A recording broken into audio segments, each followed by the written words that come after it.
On Monday, the 6th of August 1990, as Nelson Mandela and the then President F.W. de Klerk were holding peace talks, thousands of marchers in Port Elizabeth northern areas gathered to protest against a rent increase.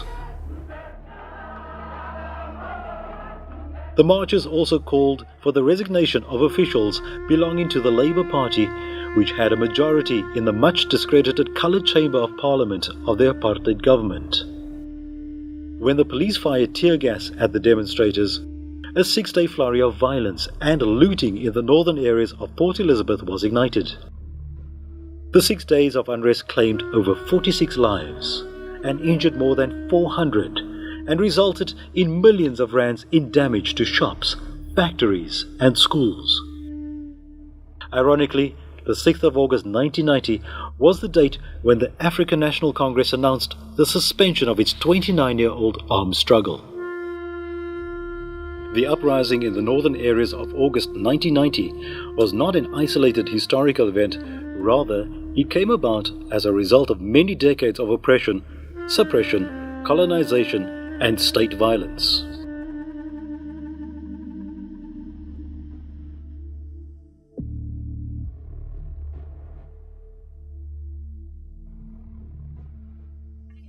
What is our future? I want to make quite sure that I will not be misunderstood. I am not using this occasion as a platform for putting forward ideas other than those which I hope will help to bring unity, prosperity, and happiness to South Africa.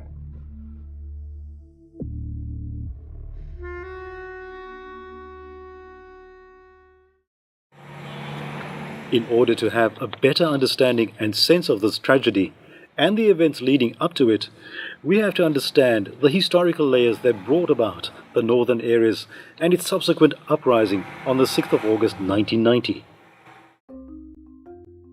The area around what is now called Algoa Bay was first settled by indigenous tribes countless centuries ago. It is said that the San and Khoisan people were amongst the first inhabitants.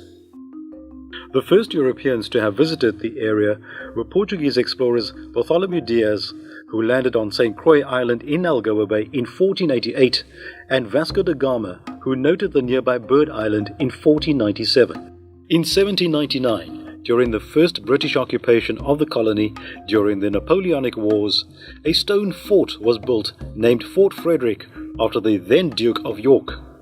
This fort, built to protect against a possible landing of French troops, overlooked the site of what later became Port Elizabeth and is now a monument. Towards the end of the 1960s, the Group Areas Act, which enabled the removal of Indian and coloured people from the multiracial areas of Southend, Cawston and Fairview, was begun. New Brighton was expanded for the removal of more blacks from Cawston. Black families living in Southend were moved to Red Location. The name Northern Areas is complex and has historical roots which can be traced to the late 1960s and 70s, when communities were forced by the apartheid government to move from places like Southend, Fairview, Salisbury Park, North End and Willowdene to a new area far removed from the centre of town. As more extensions were added, this area came to be known as the Northern Areas, and it took on an additional meaning of coloured area. It was also a group of people who came from a history of being oppressed, and being oppressed through various systems that were brought about by the regime, first by colonization and then by the apartheid regime. Things like the DOP system, for example, where people were paid with alcohol on farms for their labor. That permeated into a culture of people drinking excessively. Dit is 'n bietjie swaar vir my om oor hy hoe te praat, maar ons was brutally, nie physically, maar net die action van die regering van die dag was brutally om ons te remove na 'n vreemde plek waar ons ken. En die snaakse is dat ons kwam bly in 'n plek waar verskillende gemeenskappe soos Fairview se mense het ook ingetrek en Fairview, so ons was totaal vreemdelinge tot mekaar, want ons was net gewoond in Veeplaas. The South African population was classified into 4 groups: black, white, Indian, and coloured. The coloured group included people of mixed Bantu, Khoisan, and European descent with some Malay ancestry, especially in the Western Cape. The apartheid bureaucracy devised complex and often arbitrary criteria at the time that the Population Registration Act was implemented to determine who was coloured. Minor officials would administer tests to determine if someone should be categorized either coloured or black, or if another person should be categorized either coloured or white. Different members of the same family found themselves in different race groups. Further tests determined membership of the various sub-racial groups of the coloureds. Many of those who formerly belonged to this racial group are opposed to the continuing use of the term coloured in the post-apartheid era, though the term no longer signifies any legal meaning. The expressions so-called coloured, Afrikaans sogenaamde kleerlinge, and brown people, breinmense, acquired a wide usage in the 1980s. Ek beskryf myself as 'n citizen van die world, ek is 'n mens op die aarde. Ek in die konteks van Suid-Afrika is baie hoe kan ek sê dat deur kolonialisme is baie name aan ons mense gegee, maar ek beskou myself as deel van die Khoisan, want dit is waar my roots lê. My specific story is that my grandfather, William Edward Harper, came from the UK in late 1900 and married my grandmother, who was African. My grandfather came out from China. Then he went to Mauritius, and Mauritius came down to South Africa, heard of the gold mine, everybody to Witwatersrand, go get the mine. Of course, then there's a war, they were fighting, then my father started running away. Oxwagon all the way from Witwatersrand, the Joburg those days, down to Oxwagon, down to PE. In the olden days, they when you stay on a farm of a white man, they give you that white man's surname. So my grandfather's parents was from Kala, Transkei. There was an integration with the San people. On Monday, the 6th of August, 6,300 people joined in the Northern Area's Coordinating Committee march against rent increases, housing shortages, and to demand the resignation of the Labour Party-dominated Northern Area's Management Committee. They handed over a petition to local government officials. Marchers then moved to Chatty Senior Secondary School and Greenville Primary, where the crowd was addressed. Police then closed off 2 of the 3 exits from the meeting place and gave the crowd 5 minutes to disperse. March leaders tried to convince the police that the crowd would disperse peacefully, but the police fired tear gas and the crowd fled in panic. There followed a series of confrontations between the police and the crowd that continued throughout the afternoon of the 6th of August. The crowd then targeted 2 shops and a school that had Labour Party links and attacked these.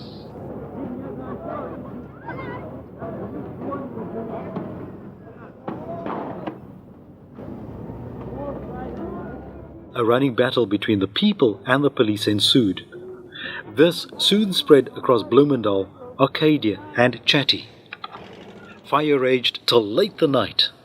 Cars were stoned, and several roads were made impassable by barricades of burning tires, car wrecks and stones. Police used stun guns, grenades, tear gas, rubber bullets and birdshot to disperse the crowds. Yet another 66 people have been killed in Port Elizabeth and over 500 in the Transvaal. It is not enough to say that our heart is bleeding because our children and our people are dying. It started out as people displaying their anger.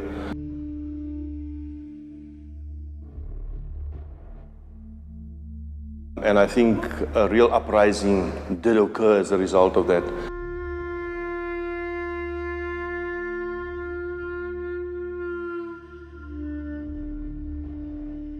But I think that there were elements of criminal elements that did creep into it and created the impression of it being a riot.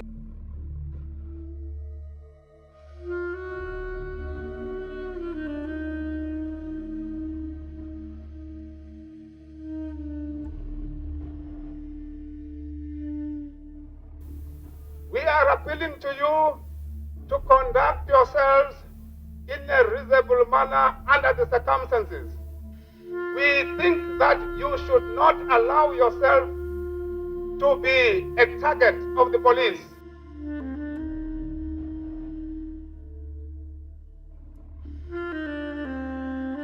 Well, I mean, we had the apartheid system at the time, and it was in 1990 after the unbanning of all of the political organizations. But the unbanning, which is a document which has been signed or written off, doesn't mean that the conditions of people change overnight. And what had happened, it was a build-up of frustrations. But if you look at the primary cause of it, you would probably say that it was an uprising, against something that was unjust. At the time, I thought of it as riots because I was illiterate to the what was going on around me at the time, because I was very young and I didn't know what these people were going on about until later when I realized that this was actually an uprising. People were fighting for their rights. This was our human rights that was being violated. 6 Augustus, ek onthou, dit was omtrent 6:30.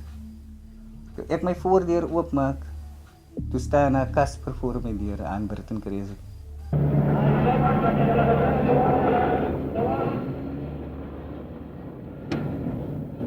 And some of these white policemen, they were sitting on the roof watching me.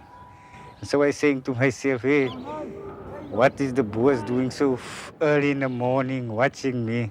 And then when I went back into the house to tell my mother about the Boere watching me.